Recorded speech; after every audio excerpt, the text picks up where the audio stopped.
Hello, everyone, and welcome to another episode of A Bigger Bite, where we take a deeper dive into the movies and television series that you're watching today. Once again, remember to like and subscribe to everything going over on here on Bitesize Breakdown. And I'm really excited because this is another installment of the Best Picture series that we're doing over here, hosted by myself and Amarú Moses. And yeah, I mean, we started off with Hamnet. We started off with Hamnet. And we just had so many other films that we've been doing. So, hey, check them all out. All 10 Best Picture nominees. But with that, of course, we got Bite Size founder Nick right here. But we have two special guests with our returning guest in Shak and our other guest, Steve. How you doing today, guys? Wait, we're not talking about Hamnet? No. No. Yeah, I'm here to talk for 45 minutes about a movie I have not watched yet. That's what we're here for. Okay. I've been prepping for that all night, so okay, this could be awkward. I'm sure the movies we're watching are probably very similar, so don't worry about it. I'll figure it out.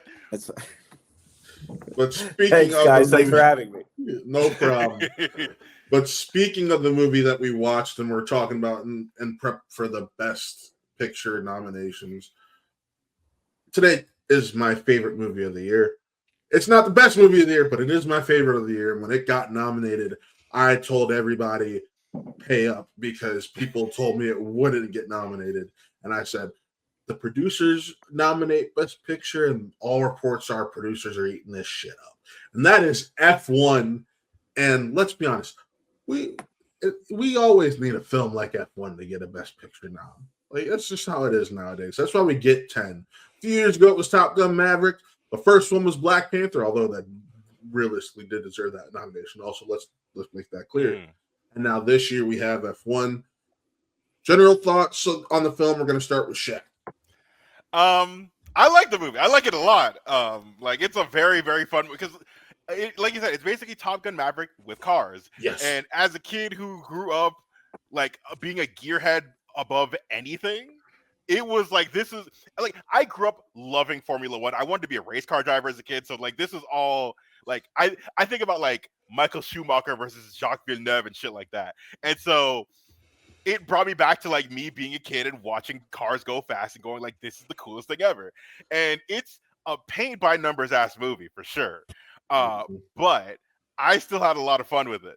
That being said, I do think it's crazy that it's I'm with it. I'm happy that it's here, but it's still crazy that it got up here. I'm not disagreeing with that. Steve, your thoughts on the film? Well, I don't think it's crazy it's here. I think there's always I think they're willing to throw one major title out there that's done well. If it even if it's just to get people to watch the show. But also, I was thinking about this a lot. I think F1 is great. It's also probably one of the films that most of the producers saw. When we argue about these things, we usually argue about the smaller independent films, which are going for Spirit Awards or something like that, which are phenomenal. It's they don't care about quality. No, this is a high quality, big budget film at a time when there's a big push to get people into theaters, and Apple let this cook in the theaters for the time. Thank you to that deal with Warner's. What? I said thank you for that deal they did with Warner's. Yes, they did. They did. I was like, wait a second, Netflix? No. Oh, yeah, no. You're right. Yeah, that's right. They did. And it sat there, and people went to see it because it is a big rollicking film that anybody can take in. And yes, you could say it's the same as Top Gun Maverick because it's a lot like Top Gun Maverick, but it's done well. Look, if we've seen, there are a lot of movies that are paint by numbers. There just are. And if it's done really, really well, I don't hold that against it. I got no beef with it being nominated. Let's go to the guy who just saw it with him the last week, and Nick. On his phone. Did you actually watch it on your phone? No, but I did watch it at home, unfortunately, because I was unable to see this one in theaters. It's good. I was rooting for it to get a Best Picture nom. I thought it was going to get a Best Picture nom based on how a lot of the conversations were going. Do I think it's any better than a lot of other racing films I've seen? Not really. Do I think it has some visually really cool moments? Yes. Do I think it's a very enjoyable film? Yes. But there's nothing like, I don't think I'm going to remember F1 years from now. I gotta disagree with that. That's fair. I gotta disagree with that. But I've watched the movie 17 times as we recorded this. I'm not even kidding. I've watched the movie 17 times as we recorded. How many times do you got to drag Sonny out of retirement? My gosh, like, let him have a nap. I've seen it twice. Listen, the last time I saw it in theaters, I drove an hour south just to watch it in D-Box.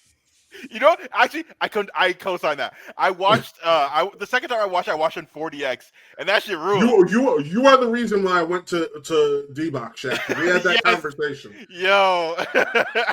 But yeah, like I made that trip, and it was my buddy who I saw the movie with both times. He's from South Africa.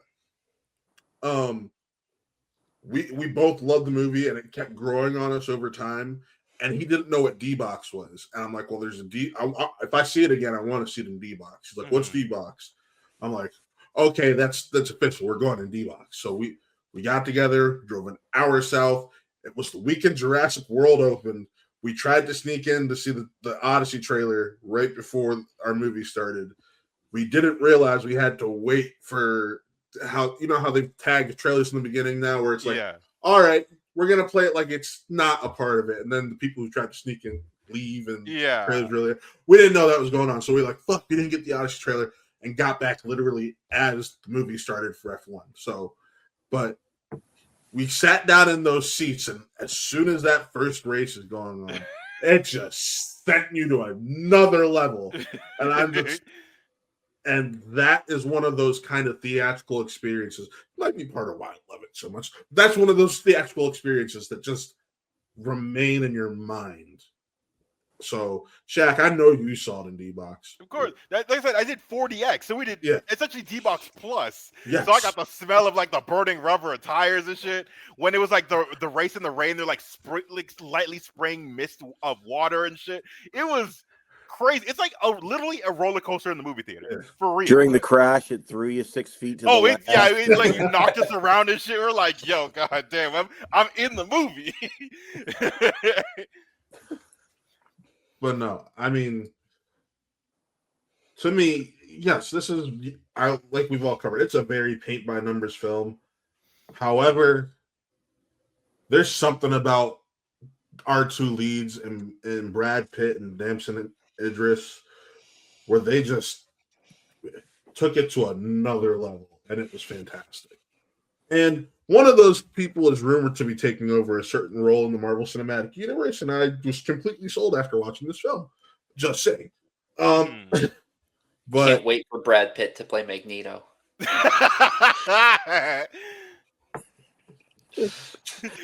can see him seething right now. Mugging for the camera. Like that. We all know Denzel's playing Magneto, just so you know. Oh my gosh.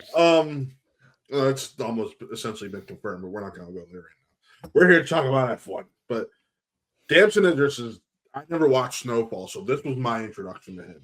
Mm-hmm. Dude's, in my opinion, going to be a rising star quick. Oh, didn't know he was damn near 40 though. Oh, really? Really? I thought he was like it is actually. What? With how long? Because Snowfall ran on for a while. I want to say like at least a good. I think he's like 35, which like I sure the shows came on for like 6 seasons. He's 34. Yeah, so 34. He's not nearly 40. He's 34. Yeah, don't say that. Please don't say that. Pushing 50, man. Listen. For how young he looks. Okay, I'll give you that. That's why I was just like, I thought he was like, and I knew Snowfall was shows. I'm like, I thought he was like 25 to 27. When I found out he was older than me, I was like, ain't no fucking way. But the kid's got such a, I can't call him a kid, he's older than me. Damson has such a charisma that it's magnetizing. I think this might be one of my favorite Brad Pitt performances personally. I don't think I can go that far. I didn't say one of his best. I said one of favorite. That's fine. I'll say with Damson, Damson easily. I'm like, oh no, he's a star in the making. And I know obviously he's at Snowfall, and I haven't watched the show either, but I've watched clips and going like, this dude, he's got it. And so for this to also be like, okay, no, he's also really, really got it. He can hold his own against a heavyweight like Brad Pitt.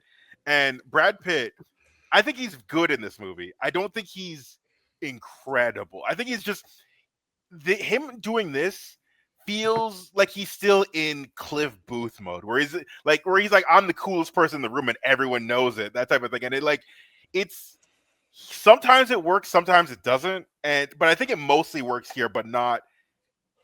It's not maximized, but yeah, I think he's just solid. But Damson Idris, he's got something. Everything you're saying about Brad Pitt is how I felt about Damson Idris in this film. Damn. I think he's there. I think he does a good job. I think he does a serviceable job. I think personality-wise, he reminded me a lot of like a David Johnson, but like a worse David Johnson. I've never seen Snowfall, so literally just going on this performance, and I think he did the job well, but there was nothing that got me excited about what else he has to come. I'll say opinions. Yeah.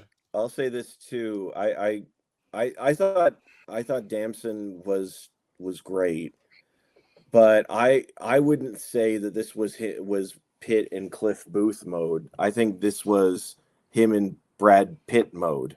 This was classic Brad Pitt. This was him coming out and mugging for the camera and riding on charm. This was Ocean's 11 Brad Pitt. This was 90s Brad Pitt. This was him allowed to have some fun for the first time in a long time.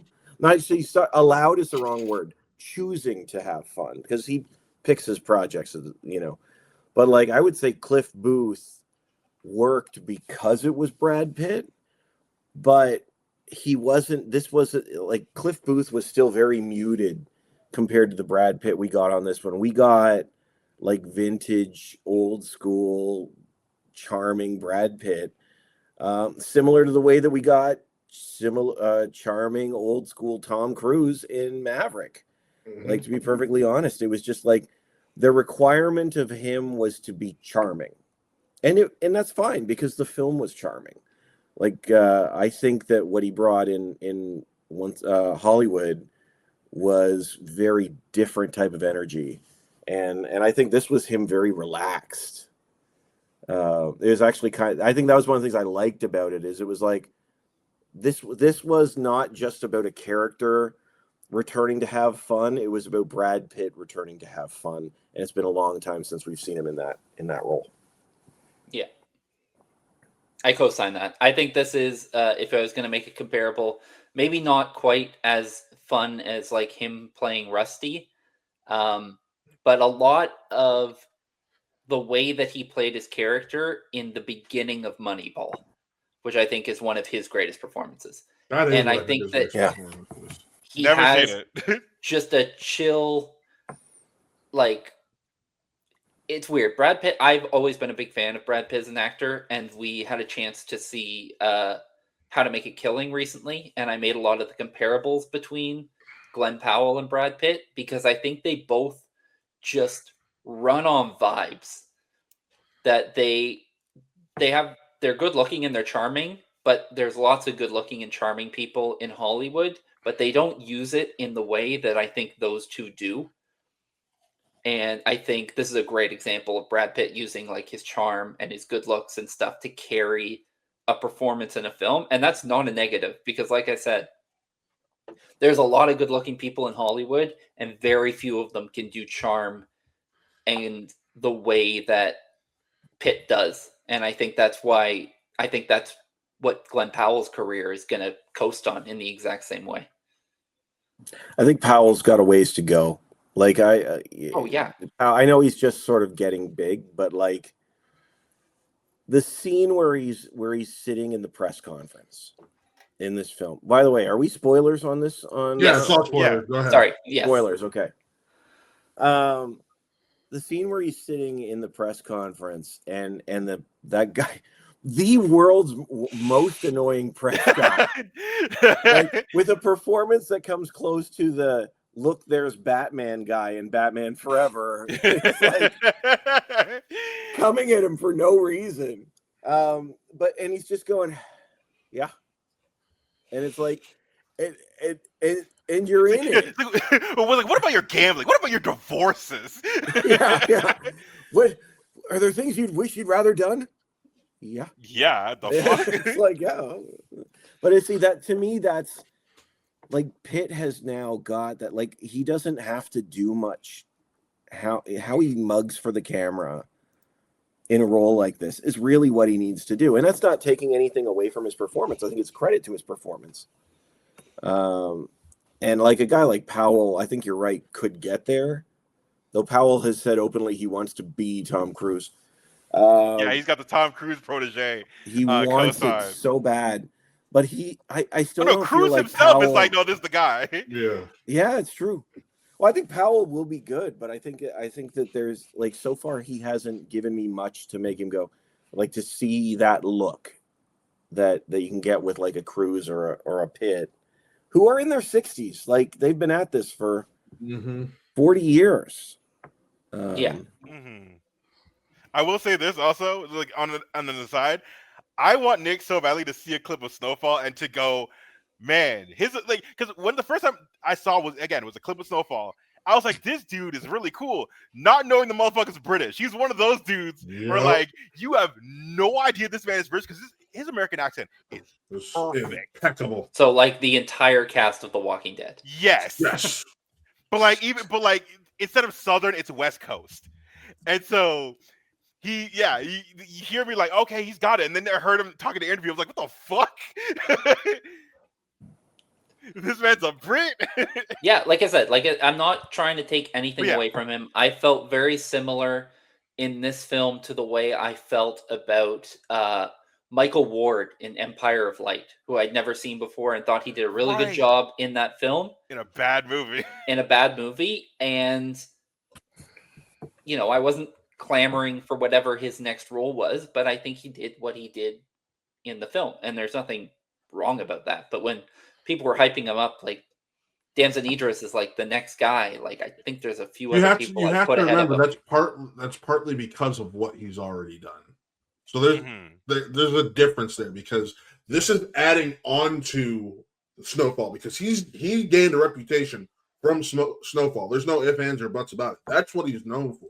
And this was that first thing that allowed him to take it to the big screen to show he can reach those same heights and levels. And that's why people are impressed by what he did.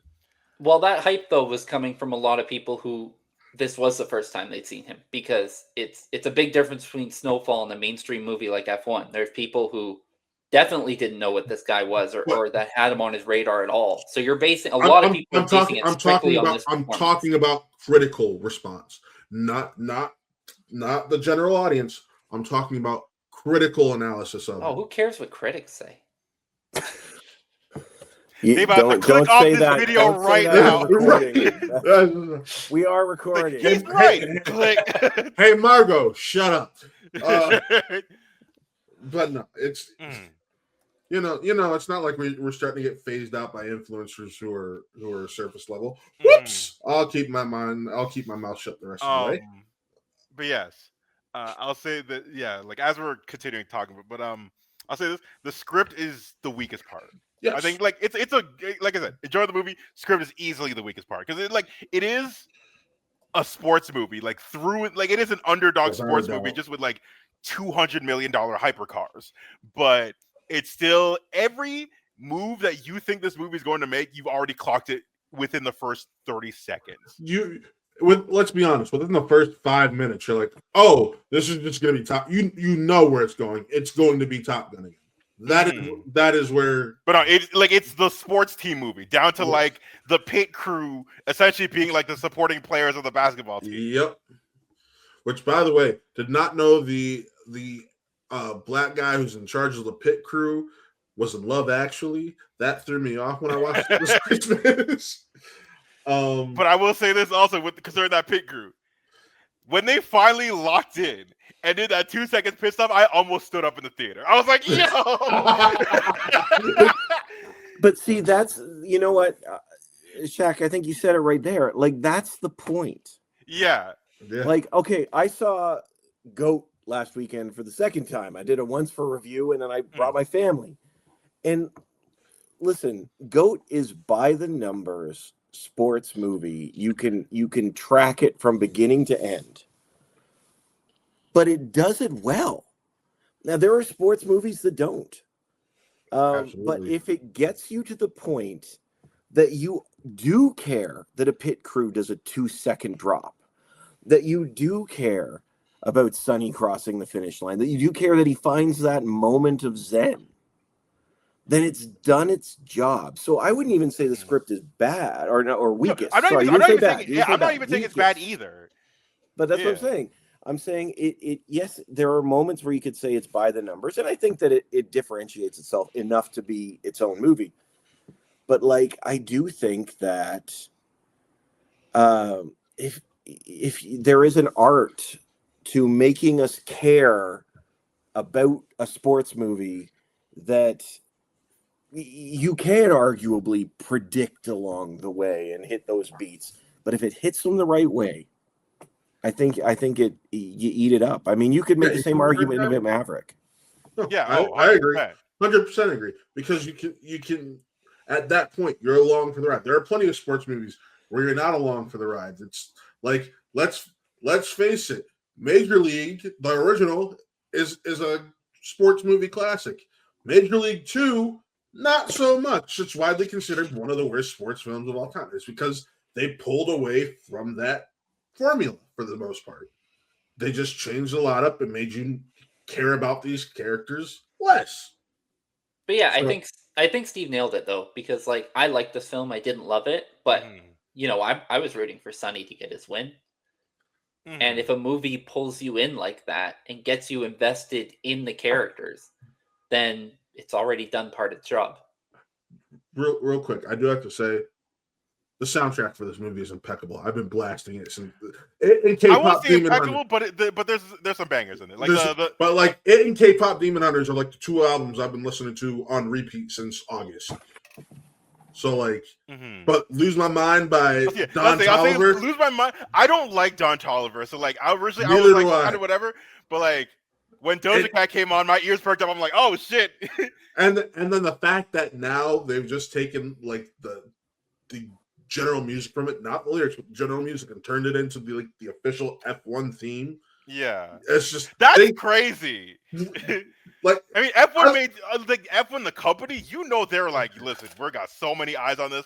I'll say this also, that like I think I wrote this in my review when I saw it, that I wish, because Lewis Hamilton, who's essentially like the biggest star in F1 right now, he has a producer credit, and like obviously you see him in the movie, and that's why he's the last driver alongside the two of them. Yeah, I kind of wish he had more of a presence beyond just the 2-second cameo that you see him in, and obviously his car. I agree and disagree, because while yes, it's just a cameo inside the car, we have no idea what that man's acting ability could be. And he could have sunk that movie alone. You can't even deny it. That's why you're laughing, because you know I'm right, Shaq. Yeah, not yeah. But at the very least, even one line. Yeah, I think Lewis can be Lewis. Like I think that's a little different than acting. Or even if you don't have him like say do a speaking role, but like say they're doing the other races, they show like, hey, we got like Lewis won this race or whatever.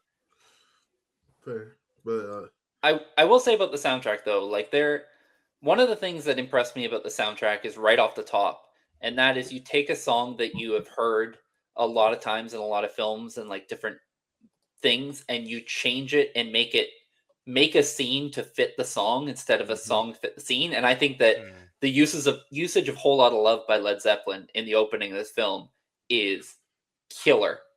It is as if they wrote that scene along with that track, which I think is great. Dude, just the fireworks going out during that race, dude, like that it's a visual fucking marvel, dude. Like that entire movie could be like frames of it could be like adorned in my house. In all seriousness, it is like I think it was you, Nick, that said that you didn't love the racing scenes, and I do think we were teasing you about watching it on your phone, but watching it at home, it was a crazy visual film. I didn't even see it in IMAX. I don't think. I think I saw because did I see it? I can't remember. Were you at the I was early not screening? at the screening. I did Okay, not. yeah, No, I was the not at the screening. screening. That was the one time they played it in IMAX. As So far as I know. Okay. my screening was in Dolby, so I saw it that way. Yeah. Mm-hmm. But I'm like just the where I was. I think I was at a VIP theater, which it was a nice screen, but it wasn't like the big one. But it was the score, the audio, the visuals. It's been a long time since I've seen a film that immersive with the experience of it. The last one, I hate to say it, the last one probably was Maverick, in terms of just its sort of grounded look, and it just wanted to take you into, and I don't like without all the visual trickery and all that stuff. I mean, it was there too, but I mean, like, not like Avatar. Like, this was one that was trying to take you into a real world. It's gorgeous. This is why, another reason why I don't have a problem with it being nominated for Best Picture. It is just beautifully shot. It is beautifully put together and edited. Mm-hmm. I'll say, yeah. In terms of what you said before, the score, I like the soundtrack is cool, but the score is amazing. That's one of my favorite Hans Zimmer score he's done in a minute. Especially when it comes to the last race and he brings back the big ass horns. I was like leaning in my seat. Real quick, we talked about the two leads. I can't continue to do this episode without talking about some of the supporting cast. Kerry Condon, love her. Javier Bardem, loved him. And once a traitor, always a traitor. Homeboy from Game of Thrones, he's such a character actor. I can't remember his name, but hey. But I'll find it. I'll look for it. I half agree with you. I also half agree with you. I think Kerry Condon, for what she had to do, was really good. I didn't love Javier Bardem in this one. You know what? I'm the opposite. I think Javier's great. As like he's essentially the coach. He's like, get your shit together. And like he's not even the coach. He's just like I'm the friend who has all the money. Like just I mean, you're here to save my ass. Just fucking do it. Mm-hmm. But like, I loved him just being just like nervous and shit. Like I'm gonna lose everything. But with Carrie, I was like, I thought she was just like I think she's a great actress. But here I was like, you're just okay. You're here to flirt with Brad Pitt, and I wish she was there to flirt with me. Sorry. Hey, yo. I'm a big Carrie guy. Big Carrie. Yeah. But yeah, no, I thought she was just okay for what she did, but she didn't really have much. See, I think she was given very little. Like even the idea of becoming like the first female programmer what was her title? The developer, like the car developer. First female car. Like I actually wanted a little bit more about that side That's of what things. I'm saying. And like her building her like supercar. Like that was very interesting to me. Javier, I think they gave him 2 really good scenes, but you didn't really. I would have liked to have seen more about the despair of like what he could potentially lose. Mm-hmm. And I don't know if that's as much about the character or the performance, but because that's all I got, it made the performance not hit for me in the same way. Mm-hmm. I agree. I thought he came in and he did a good job. He was there to be he was there, even though he was one of the main characters, he was there to be a supporting character, and he did a great job. Kerry Condon, I liked more between the two. But even the way that she was written too, there were moments where I was like, oh, I really like this, but this really feels like it was written in 1985 in some parts. And it's like, I mean, okay. Oh, she's the plucky woman who's I like give us more. Because she was so good. Yeah. But, also, before you continue, the guy you're thinking of is Tobias Menzies, fucking Edmure Tully. Thank you. I knew it was a Tully. But no, when it comes to why we got so much less of their characters, I think it ultimately goes down to the runtime. Because it's a 2.5-hour movie. It's a 2.5-hour movie without I'll all say that that. it doesn't need to. It also doesn't need to be that long. Yes, it does. Yes, it does. Yes, it does. Like I literally, disagree. I think we got the maximum amount of cuts you probably could have for that, because that movie. I'm trying to think of what do you cut realistically from that movie. What can you cut besides maybe making the montage a little bit shorter? But then I'm getting Less Lose My Mind by Don Toliver, so I don't want that shit. I'm fine with that. Take it back, Shaq. Like I said, I like that song, but I'm fine with that. But no, seriously, when you stop and think about it, what can you realistically, like, do you cut the race scenes down? Because that's really realistically story-wise, that's the only thing you can do to save time is cut those race scenes down. And even then, they there's did. a lot going on there. Exactly. There's just so much going on there. It makes it hard to do that. To be honest, you probably could cut the romance. Literally. Like, if you put the focus more on her as the first female developer, I think that's more interesting. And I don't know her name, but the girl at the beginning who screws up all the time. You didn't need her either. I'm trying to find it. That Damson is just so mean to all the time. No. Oh, Callie Cook as Jodie. That's like I didn't need her. Like, I think her character was whatever. And I think if you're saying the Javier is a coach thing, like he is a supporting character, he does a supporting character job. I think a great example of a character that does that and leaves their mark is Benicio del Toro in One Battle, who has a very similar type role to help the main character along like that, but he leaves a lot more of an impression than I found Javier did here. Well, to be fair, Javier's just essentially there in the beginning and then in the end. Like he's got maybe one or two small things in the middle, but his entire his moments there is just like, I'm bringing you back, motherfucker. You hid this injury from me. Oh my God, we have a miracle.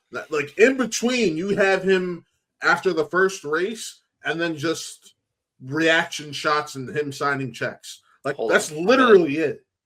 Well, that's kind of my issue. I want to make sure I get this actor's name correctly. Mm-hmm. But that's kind of my issue with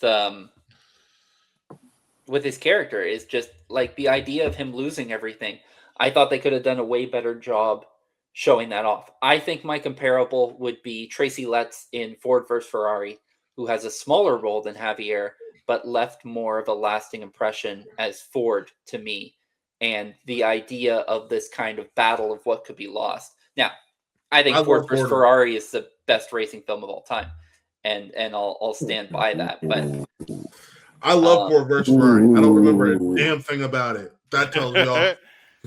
I just remember I loved that movie. I just don't remember a damn thing about it. And that tells me all I need to know about it. Like it's well, to be fair, you're comparing it to a movie you've seen 17 times. But that's my point. I loved Ford vs. Ferrari. I loved this more. Oh, yes. Yeah, it's your favorite movie of the year. But I think that in terms of Javier is just a side character can be given more to do without getting ample amounts of screen time. And I think that when you're telling that story of him and when you're telling the story of Carrie Condon's character, I think both stories could have been stronger. And it's like what Steve said about the 1985 aspect. I don't really think we needed the romance here. And it didn't feel super organic. So I could have cut that. I mean, realistically, there's barely any romance to be had in the romance. That's why it's just like, I don't really argue. I wouldn't really argue that because it's the lunch scene, the learning about her real quick, which is right before the lunch scene actually, and then it's the bar hangout. He sacrifices his hand in poker and gets laid. And then the goodbye. She doesn't have a lot to essentially a lot of stuff he could have cut. Would have cut that runtime down, right, Jack? Yep. I don't think you could have cut it because of the target audience. And I don't even think that because it's not a graphic film like you would have gotten in the 80s or 90s. But I do think that they were trying to create a vibe of a certain. The target I do think audience they is could have men written her 30s. more fully. Yeah, I mean, let's be honest. The target audience is men in their 30s to 50s. Let's call a spade a spade. Even to 60s, man. These I are would people that are missing Yeah. movies from the 1980s, and you know, like that's I think that's why they kept the romance in. But I will say, it's not exploitative the way it used to have been written. Like No. she's not strictly eye candy. There are moments where, yeah, okay, they could have fleshed out her character a little bit more, but for the most part, like I'm not even the time frame of it doesn't really bother me because he was there for like 4 months or something like that. Like in terms of realistically, time-wise, it's about 9 months. Okay, 6 so releases. so in terms of the film, it's truncated for us, but they've presumably been spending, a lot of time together. And you don't over get to that see a time. lot of it, which is why I feel like you can't really cut what's there because you just need to leave some little form of flirting, so it's not just a hey, yeah, they just they left what little bit of flirting you could leave. Like, Right. No, that's fair. That's fair. so again, I challenge you. What do you kind of but with that, I think we've pretty much nailed a lot of this movie. That's like we said up top. It is very paint by numbers. This was always going to be more performance coverage than anything, which I think we nailed, along with the story, which we nailed, which was paint by numbers as hell. But I still love it. It's still it's one of those movies that just listen. We ain't trying to change your mind. That's the thing. We ain't no, trying to do that. I'm not saying that. But like, I'm doing my outro. Shaq, give me a minute. And honestly, I champion films like F1 getting into the Best Picture race because I'm so about it. Yes. Look, like you said, Steve, about like the Independent Spirit Awards and things like that. I think that the Best Picture nominees are way more pretentious than they need to be a lot of the time. Mm-hmm. And I think that you can see a film that blows you away, like a film like Life of Chuck, like a film like The Long Walk, that doesn't even end up in the conversation. And when these are people who see it some of their favorite films of the year, I think that getting some of those less artsy fartsy films in there is good. That's the thing. Even though I said at the beginning that it's kind of crazy that it's in here, the level how mad people are on the internet about this makes me happier that it's in there because fuck y'all. It's the level of gatekeeping you get from part of the film community who are like, yeah, listen, sometimes a well-made movie that's just at its core a well-made movie. Look at all the technical nominations it got. And I'll tell you right now also, I probably like it more than some of the other movies nominated for Best Picture. So that's not to say those other movies are bad. No, it's not. There's some that I'm like, I like this more than the other one. Yeah. But like I said, I think we nailed this overall. So real quick, Steve, where can the good people find you, sir? Well, thank you, sir. You can find us at Screenfish. Screenfish.net is our website where we have tons of reviews of great films like this. And but you can also find us on YouTube. Look up Screenfish on YouTube. Find us on Instagram at Screenfish Online. Our podcasts are available wherever podcasts are available, with where we have conversations with wonderful industry professionals and wonderful people like this. We've had Nick been on a couple of times, and we'll have to expand that and get some of you guys on as well. But so that would be the best way to find us, and hopefully, people can subscribe to us as well as you guys. Shaq, where can the good people find you? You can find your boy over at Shak Excellence on all social medias. It's SHAK Excellence. You can find my writing and reviews over for CG Magazine. That's at cgmagonline.com. And that's CG Mag Online on pretty much all other social media. So like TikTok, Instagram, Twitter, Blue Sky, all of that good stuff. So check us out. Blue Sky. Wow. I haven't heard anyone mention that in a while. Yeah. Still on that shit. You can find Nick over on the Bitesize Breakdown website, and here on A Bigger Bite, you can find myself here on A Bigger Bite, as well as my personal YouTube channel where I do a lot of movie reviews and reactions. What Real Entertainment. Do some podcasts also, including with Bitesize's own Amarú Moses, where we host the Daily Prophet Cast, the Harry Potter podcast. But with that, folks, remember, like I said up top, like and subscribe to everything we're doing over here at Bitesize Breakdown. And until then, we'll see you next time.